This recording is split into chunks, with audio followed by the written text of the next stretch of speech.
done lost your damn mind. When you get your damn mind, you call me. Hello everyone, it's Greyson and this is Greyson Talks Everything.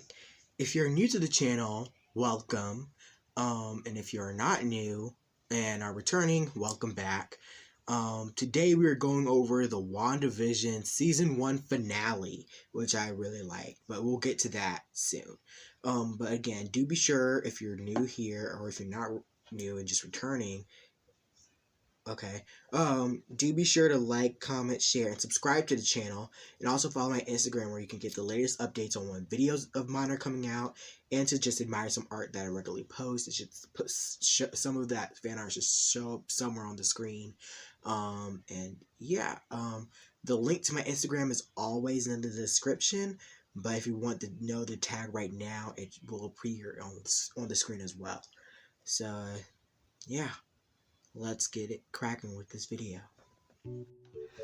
So, don't get me wrong, I really enjoyed the season finale of WandaVision, but I already see an understandable fight brewing inside the MCU fandom, specifically between the Wanda Maximoff stans and the regular MCU stans, arguing about the quality of the season finale, and who was at fault for the variance in quality throughout the episode.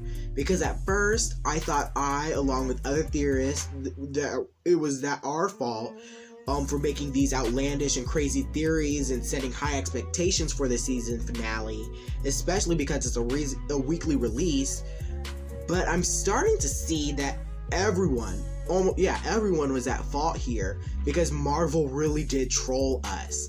We know the multiverse is coming in a big way due to Spider-Man 3's confirmed casting and Kevin Feige confirming that Spider-Man 3 is taking place in the same multiverse storyline as WandaVision and Doctor Strange in the Multiverse of Madness at Disney Investor Day last year.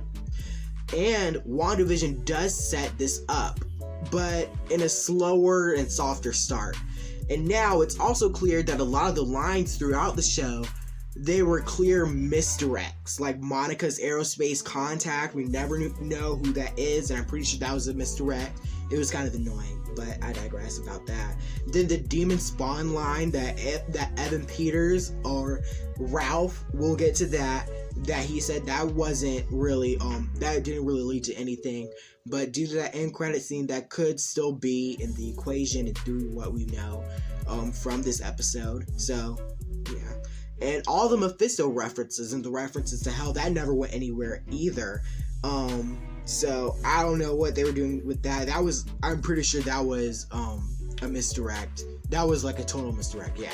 And then a complete waste of White Vision, or not a complete waste, because regular Vision and White Vision did have this amazing like theological or just this conversation in the library that was like so well done. It was really good. So yeah. And then the actors themselves trolled us in the interviews, saying that there was a big cameo at the end of the show on par with Luke Skywalker at the end of The Mandalorian Season 2, which there wasn't.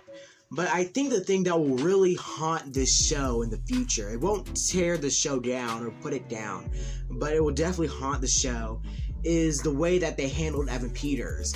And just have him be Ralph that Agatha keeps mentioning throughout the past episodes, and not have him be a multiverse version of Quicksilver or any other character with more significance. He wasn't Mephisto, he wasn't Nightmare, he could have even been Sithon, which I mentioned in my other video, but he was just none of these characters.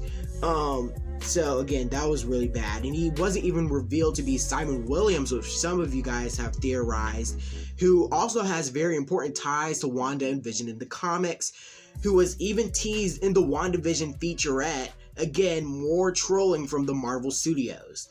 Sadly, I honestly feel like this horrible fake out is on par with the Mandarin fake out from Iron Man 3, which I also really dislike. And I think this is like a rare mistake from Kevin Feige and Marvel Studios, and it was just really weird and a really odd choice and take.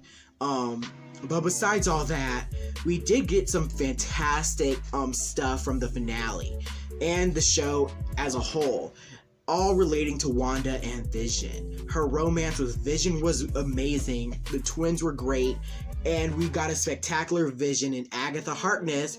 It was fantastic, and now we know that she's going to stick around in some capacity, so that's very exciting. And we possibly got the best character development for a female character ever in the MCU, thanks to this wonderful show. And it's truly what Wanda deserves. Okay, so now I got all my grievances and my basic review out. Let's break down the three most important stuff in this episode. Let's go. WandaVision Episode 9, the final episode of the season, doesn't leave much hope for WandaVision Season 2, running with the title, the series finale. The final episode concludes the saga of Wanda Maximoff's recreation of Vision, her encounter with the magic wielder Agatha Harkness, and the discovery of her own Scarlet Witch identity. That all came to light in the previous 8 episodes. The finale wrapped up the drama with a bow, and in Marvel tradition, used 2 after-credit scenes to tie up or make up the next chapters in its characters' stories. Unlike in episodes 7 and 8 though, viewers will need to stick around for both the mid-credit scene and the final post-credit scene before leaving Disney+. And while cryptic, both connect the dots between Marvel Studios' announced movie plans and even some of the future stories on Disney+.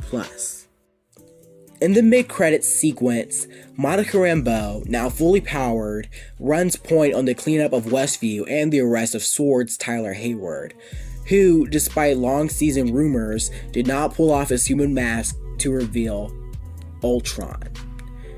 Then, while Jamie Woo attends to other matters, a random agent pulls Monica aside into the local movie theater to talk shop.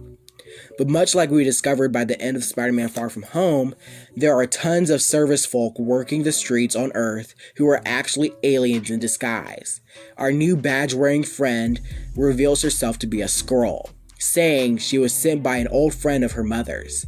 The old friend wants to meet, but in space. There aren't too many people in the Marvel Cinematic Universe who could recruit Monica from the stars. As we also learned from Far From Home, Nick Fury is currently lounging off-planet at a base many assumed to be S.W.O.R.D. property, before S.W.O.R.D. was even introduced in WandaVision. Fury may pop up in a future Marvel movie, but the studio is also gearing up for an adaptation of the Secret Invasion storyline, a comic arc that deals with the villainous variants of Skrulls. It's unclear how faithfully Marvel plans on adapting the material, but it's guaranteed Fury will need some help as he and Talos, played by Ben Mendelsohn, snuff out the hidden bad guys. And of course, Monica is also slated to appear in Captain Marvel 2.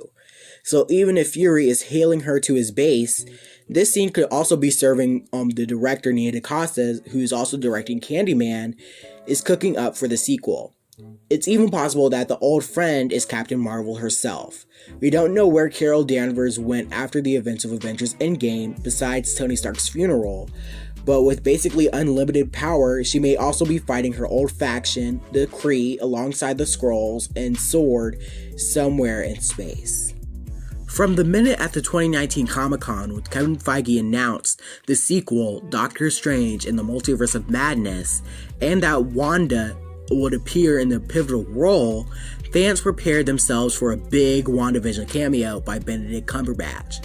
Feige himself fanned out the fires by reminding people that yes, Marvel's first Disney Plus show would directly funnel into Doctor Strange 2 when it was all said and done. So there may be an air of disappointment to the final scene of WandaVision. When the Sorcerer Supreme does not pop out of the shadows Nick Fury style, nor does anyone say welcome to the multiverse Wanda, what we get is a subtler tease, if you call Screams from the Grave subtle. Marvel is known for after-credit scenes, but also ones that might leave the casual viewer a bit mystified. The ending of WandaVision is no exception.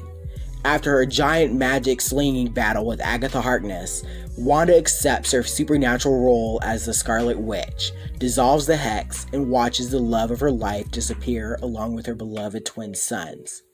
Then she flies off to the middle of nowhere to enroll in her own personal Hogwarts. Agatha provided the best tease of where things are going to go from here in her pontificating early in the episode. Scarlet Witch is forged, no coven, your power exceeds that of the Sorcerer Supreme. That was a big tease. And she also read out the Darkhold, which is confirmed now, even though it looks a little different than from Agents of S.H.I.E.L.D. and the Runaways. And while we were all looking at the illustration of the Scarlet Witch in the book, you can see that in the page right next to it is a map of the multiverse. So again, when I said earlier that they were subtly weaving in or sowing in the seeds for Doctor Strange 2, they were doing it very subtly. Stephen, the Sorcerer Supreme Strange, will clearly get a taste of Scarlet Witch's full powers in the future. But in the meantime, Wanda is on her own quest. While practicing the spell, she begins to hear the voices of her son, Billy and Tommy, who by all accounts should not exist. Creations of the Westview Mirage, the pair went to sleep on the final night of Wanda's psychic reign and presumably faded into the ether as the hex closed in. But here, in the Throes of Magic, are the voices. So, where are Wanda's kids? One thing the WandaVision finale made perfectly clear is that despite the theories, neither Wanda nor Agatha yanked Quicksilver from the X-Men movies out of his universe to masquerade as Pietro. He's just some actor unfortunately named Ralph Boner under the spell like the rest of the Westview sitcom residents.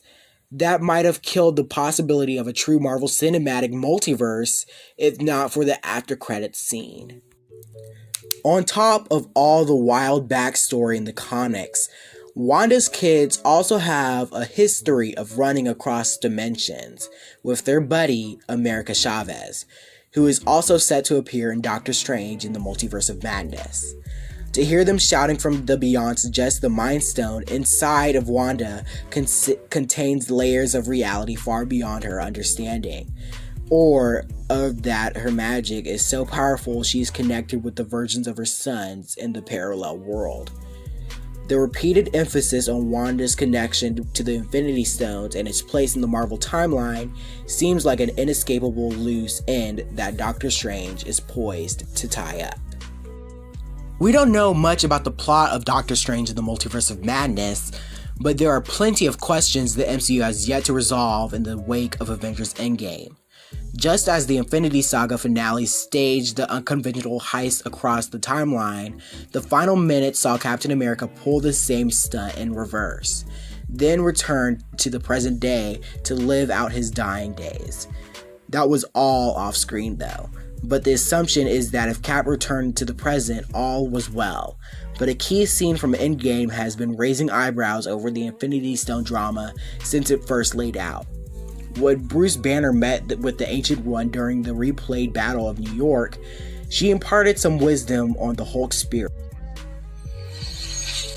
The Infinity Stones create what you experience as the flow of time. Remove one of the stones, and that flow splits.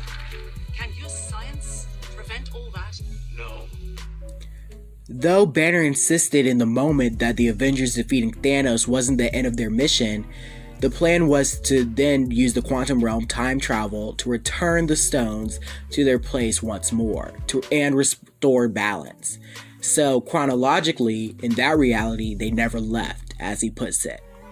In theory, it all worked out, but the promise of a multiverse in the upcoming Doctor Strange 2 suggests that maybe not everything is as linear and concrete as it seems, and perhaps it never was. The idea that WandaVision sets up the sequel suggests that the voices of Billy and Tommy are not echoes of a grieving witch's conjurations, but the Marvel Universe is more twisted than that. There's something out there. Wanda's kids for sure, maybe even another Vision. There's also White Vision, a newly imbued with the memories of the past, but with reality itself cracked open, There are also an endless amount of possibilities for a relationship that is surviving the test of space-time. So there you have it, folks. That's my review and breakdown of the WandaVision Episode 9, the series finale, end credit scenes, and just breakdown of the show in general. Thank you all for watching this show with me and watching my videos about this. I really enjoyed the season. Again, do be sure to like, comment, share, and subscribe to the channel. And also follow my Instagram to, again, get updates on when new videos of mine are coming out and to enjoy some art that I regularly post. Alright, bye everyone. We'll see you guys in 2 weeks for the Falcon and the Winter Soldier. It's going to be really exciting.